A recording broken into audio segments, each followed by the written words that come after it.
नमस्कार. संध्याच रेसिपीजमध्ये आपले खूप खूप मनापासून स्वागत आहे. फ्रेंड्स, आजची आपली रेसिपी आहे चमचमीत कढाई आलू. चला तर मग फ्रेंड्स रेसिपीला सुरुवात करूयात. सर्वात प्रथम कढाई आलू बनवण्यासाठी इथे मी घेतले आहे छोट्या आकाराचे 8 बटाटे. जर तुमच्याकडे छोट्या आकाराचे बटाटे नसतील तर तुम्ही इथे मोठ्या आकाराचा बटाटा घेऊन त्याचे 4 भाग कट करून घेऊ शकता. कढाई आलू बनवण्यासाठी हे बटाटे सर्वात प्रथम मी उकडून थंड करून याचे साल काढून घेतले आहेत.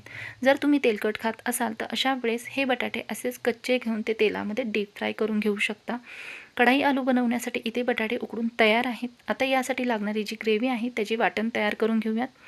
त्यासाठी एका मिक्सरच्या पॉटमध्ये ॲड करत आहे. सर्वात प्रथम 2 मोठे कट करून घेतलेले टोमॅटो, तसेच एक छोटा आकाराचा कट करून घेतलेला कांदा ॲड केल्यानंतर यामध्ये ॲड करत आहे 7 ते 8 लसूण पाकळ्या, तसेच अर्धा इंच आल्याचे तुकडे. लसूण व आले ॲड केल्यानंतर आता यामध्ये ॲड करत आहे हिरवी कोथिंबीर ॲड केल्यानंतर आता या साहित्याचे पाणी न वापरता मिक्सरमध्ये अशा प्रकारे एकदम बारीकसर असे वाटण मी वाटून घेतले आहे. ग्रेव्हीसाठीचे जे वाटण आहे ते अशा प्रकारे एकदम स्मूथ असे आपल्याला तयार करून घ्यायचे आहे. ग्रेव्हीचे वाटण पूर्णपणे इथे तयार आहे. आता आपण कढाई आलू बनवून घेऊयात. त्यासाठी गॅस चालू करून कढई गरम करण्यास ठेवली होती. गॅसची फ्लेम जी आहे ते इथे मी फुल ठेवली आहे. कढईमध्ये ॲड करत आहे सुरुवातीला 2 छोटी पळी तेल गरम झाले की यामध्ये ॲड करत आहे इथे मी घेतला आहे एक मध्यम आकाराचा कांदा, जो की मी अशा प्रकारे चौकोनी आकारामध्ये कट करून घेतला आहे. चौकोनी आकारामध्ये कट केल्यानंतर तो मी अशा प्रकारे सुटा करून घेतला आहे. कांदा तेलामध्ये ॲड केल्यानंतर आता हा कांदा जो आहे तो हलकासा मऊ होईपर्यंत या तेलामध्ये मी तळून घेणार आहे. कांदा पूर्णपणे आपल्याला तळून घ्यायचा नाही आहे, हलकासा मऊ होईपर्यंत तळून घ्यायचा आहे. कांदा आपला हलकासा पटकन असा मऊ तळला जावा यासाठी यामध्ये ॲड करत आहे अगदी चिमूटभर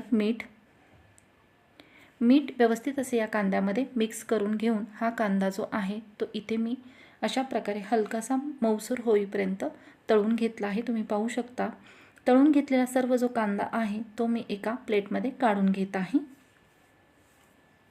सर्व कांदा एका प्लेटमध्ये मी काढून घेतला आहे. उरलेल्या त्याच तेलामध्ये आता ॲड करत आहे अर्धा चमचा जिरे तेलावरती छान असे तडतडले गेले की यामध्ये ॲड करत आहे एक मोठा चमचा घरगुती कांदा लसूण मसाला, एक छोटा चमचा धना पावडर, अर्धा चमचा हळद. हे सर्व मसाले आता या तेलामध्ये छान असे इथे मी परतवून घेत आहे. मसाले ॲड केल्यानंतर गॅसची फ्लेम जी आहे ती इथे मी एकदम लो ठेवली आहे. मसाले अशा प्रकारे तेलामध्ये ॲड केल्यामुळे भाजीला जो आहे तो कलर खूप छान असा येतो. मसाले व्यवस्थित असे तेलामध्ये परतवून घेतल्यानंतर आता यामध्ये ॲड करत आहे तयार करून घेतलेले ग्रेव्हीचे सर्व वाटण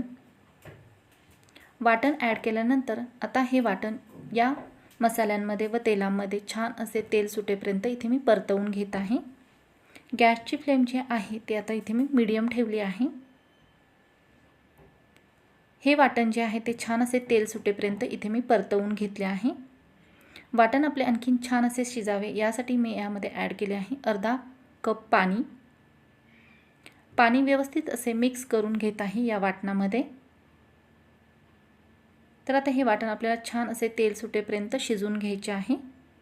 तर इथे पाहू शकता अगदी 2 ते 3 मिनिटांमध्ये छान असे वाटण आपले शिजले गेले आहे. तसेच या ग्रेव्हीचे तेलही खूप छान असे रिलीज झाले आहे. तर इथे आपली ग्रेव्ही पूर्णपणे शिजून तयार आहे. अशा प्रकारे ग्रेव्ही शिजून घेतल्यामुळे भाजी चवीला खूप छान चवदार अशी तयार होते. तर ही ग्रेव्ही आणखीन क्रीमी बनावी, याला एकसारखे टेक्स्चर यावे, तसेच याला हॉटेलसारखी टेस्ट यावी यासाठी यामध्ये ॲड केले आहे 4 चमचे दही. तर हे ॲड केलेले दही जे आहे ते जास्त प्रमाणात आंबट असे दही ॲड केलेले नाही, मध्यम आंबट असे दही ॲड केलेले आहे. सर्व दही या ग्रेव्हीमध्ये व्यवस्थित असे इथे मी मिक्स करून घेत आहे. सर्व दही व्यवस्थित असे मिक्स करून घेतल्यानंतर आता ही ग्रेव्ही गॅसच्या लो फ्लेमवरती आणखीन मी 2 ते 3 मिनिटे छान अशी शिजवून घेणार आहे. त्यासाठी त्यावरती एक झाकण ठेवून दिले आहे. तर इथे आपली ग्रेव्ही छान अशी शिजत आहे. एकूण 3 मिनिटांनंतर तुम्ही पाहू शकता ग्रेव्ही मस्त अशी छान शिजली गेली आहे. याचे टेक्स्चर एकसारखे तयार झाले आहे. मस्त असे याचे क्रीमी टेक्स्चर तयार झाले आहे. तर ही ग्रेव्ही व्यवस्थित अशी एकदा मिक्स करून घेत आहे. तर पूर्णपणे इथे आपली कढाई आलू बनवण्यासाठीची ग्रेव्ही जी आहे ती तयार आहे. यामध्ये आता ॲड करत आहे उकडून घेतलेले बटाटे ॲड केल्यानंतर आता यामध्ये ॲड करत आहे तळून घेतलेला कांदा ॲड केल्यानंतर आता यामध्ये ॲड करत आहे बारीक चिरलेली हिरवी कोथिंबीर, तसेच चवीनुसार मीठ ॲड केल्यानंतर आता हे सर्व बटाटे या ग्रेव्हीमध्ये एकदम हलक्या हाताने इथे मी मिक्स करून घेत आहे, कारण उकडून घेतल्यामुळे हे बटाटे पूर्णपणे शिजले गेलेले असतात, तर मिक्स करतानाही तुटण्याची शक्यता असते. त्यामुळे हे बटाटे या ग्रेव्हीमध्ये एकदम हलक्या हाताने इथे मी मिक्स करून घेत आहे.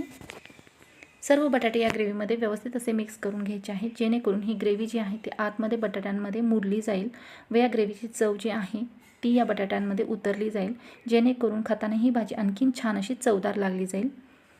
तर सर्व ग्रेव्ही या बटाट्यांमध्ये व्यवस्थित अशी मिक्स करून घेतली आहे. तर ही भाजी आणखीन 2 मिनटे मी गॅसच्या लो फ्लेमवरती शिजत ठेवणार आहे. तिथे पाहू शकता भाजी आपली छान अशी शिजली जात आहे. 2 मिनिटांनंतर तुम्ही पाहू शकता भाजी आपली पूर्णपणे इथे खाण्यासाठी तयार झाली आहे. मस्त अशी शिजली गेली आहे. याचा कलर पाहू शकता, टेक्स्चर पाहू शकता. मस्त अशी याची जी ग्रेव्ही आहे ती क्रीमी तयार झाली आहे. तेलही खूप छान असे रिलीज झाले आहे. तर फ्रेंड्स, नेहमीची त्याच चवीची किंवा त्याच प्रकारची बटाट्याची भाजी जर खाऊन कंटाळला असाल तर ही वेगळ्या प्रकारची भाजी नक्कीच घरी ट्राय करा. तसे आवडल्यास मला कमेंट करून जरूर कळवा. तर ही भाजी तुम्ही रात्रीच्या जेवणासाठी, दुपारच्या जेवणासाठी किंवा टिफिनसाठी बनवू शकता. तर ही भाजी नक्की ट्राय करा. खाणारे जे आहेत ते तारीफ केल्याशिवाय नक्कीच राहणार नाहीत. गॅसची फ्लेम इथे मी बंद केली आहे. तसेच तयार केलेली भाजी इथे मी सर्व करून घेतली आहे. तर इथे पाहू शकता मस्त अशी पूर्णपणे आपली कढाई आलूची जी भाजी आहे ती खाण्यासाठी तयार झाली आहे. एकदम हॉटेलसारखी याला टेस्ट येते.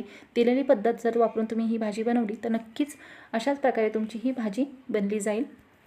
तिथे पाहू शकता मस्त अशी आपली ग्रेव्ही जी आहे ती या बटाट्यांमध्ये आतपर्यंत मुरली गेली आहे.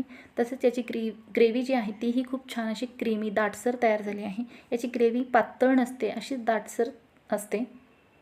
तर इथे पाहू शकता बटाटाही खूप छान असा शिजला गेला आहे.